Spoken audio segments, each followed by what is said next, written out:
Hello and welcome to Kentucky Home Garage. Today we are working on a 1997 Ford F-250 diesel. This complaint on this truck is that oil pressure gauge does not work. You start the truck, everything is working, but the oil pressure gauge does not move. So let's start it up and confirm the complaint.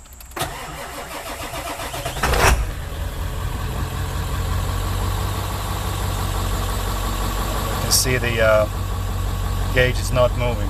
Alright, so we go underneath the hood. I'm going to explain how the system works and how we're going to diagnose this. Now I want to explain how this system works. It's very basic circuit. On the car we have a oil pressure switch, and then we have white and red wire that's connected to the instrument cluster. So now instrument cluster is going to send the power to the pressure switch. As we start the engine, if the oil pressure reaches a normal pressure, this switch is going to switch down to ground, and it will lower the voltage on our white and red wire. So this is not the sensor that changes the resistance. It's just a simple switch that it's on and off, and it's a ground side switch circuit. So we are going to have a power coming from the cluster. Pressure switch is going to switch it down to ground if we have a correct oil pressure, and then inside the cluster we're going to have the gauge. The gauge is going to move according to this signal. Now, of course, our gauge doesn't move. So now we have to figure out what to do next. So what I'm going to do, I'm going to go back in the car, I'm going to turn the key on, engine off, and we're going to go to this switch, and then we're going to unplug this wire and check the voltage on this wire to see what we got. Okay, so this is our oil pressure switch. This is the white and red wire that feeds the power to the switch. I have my multimeter on the DC. I have my negative lead and the battery negative, and now we're gonna unplug the wire to see if we're getting voltage from the cluster. Now I have my key on, engine off. So just a second.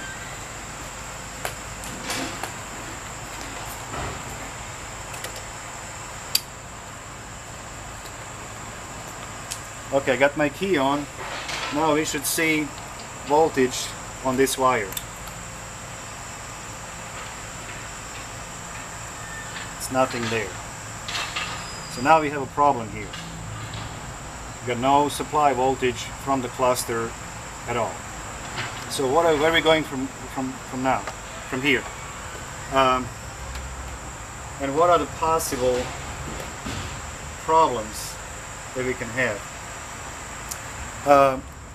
There's a couple things that could happen with this, and one of them, let me see if I can get in the shot. Okay. Alright. Since we don't have a voltage coming from the cluster down to our oil pressure switch, we can have an open wire anywhere from here to here. What it means open, it means the wire is broken. So you might have a voltage, I don't know what's supposed to be, maybe 12 volts at the cluster, but along the way somewhere wire is broken, and we are losing our power at the switch. Other possibility is that our wire is short to ground. What that's supposed to mean? That means that wire may be damaged, the insulation of the wire is damaged, and it's touching the ground, or maybe touching the block or somewhere, and it lowers this voltage down to zero. This is very unlikely because the way this circuit works, it lowers the voltage down to ground anyway by closing the switch to ground. So if we have this case where this wire is grounded, then our gauge would actually move. I hope this makes sense, but because the pressure switch, just all it does, it will pull this reference voltage down to ground. So how are we going to address this? The first, what I want to do, and this is kind of neat way of checking, since this is nothing but the switch, all right, we can easily test the switch itself to see if it works or not. So what I'm going to do, I'm going to take a test light. I'm going to connect my test light to battery negative. I'm sorry, to battery positive. I'm sorry.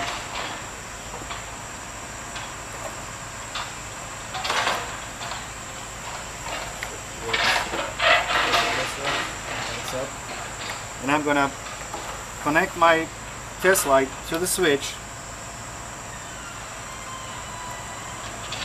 Alright, basically what I'm doing right now, I'm supplying voltage to this switch. Now I'm going to start the engine. If everything works okay with the switch, if we have a oil pressure that needs to turn the switch on, this test light is going to light up. Let's see if it works or not.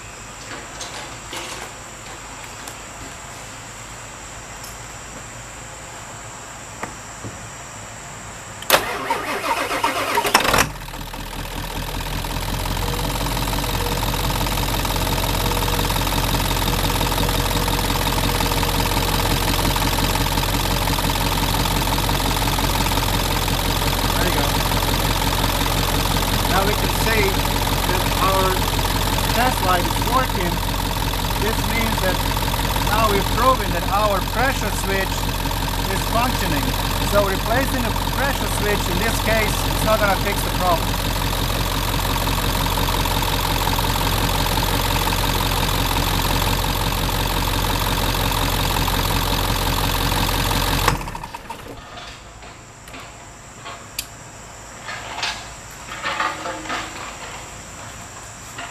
So what are we going to do next? Well, now we have to trace this. We have to trace this wire and find the problem. So this wire actually has two connectors. There's one here, which is kind of right on above the left fender. Another connector is behind the firewall. So I'm going to go behind the firewall. I'm going to turn the key on again, engine off, and I'm going to right here. I'm going to look for the voltage to see if I have a voltage behind the firewall. If I have a voltage supplied by the instrument cluster behind the firewall, then simply I have an open somewhere in this area from the firewall to the pressure switch, and I'm gonna keep my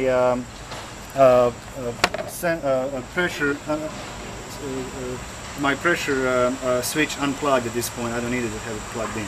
So let's go back inside and see what we got.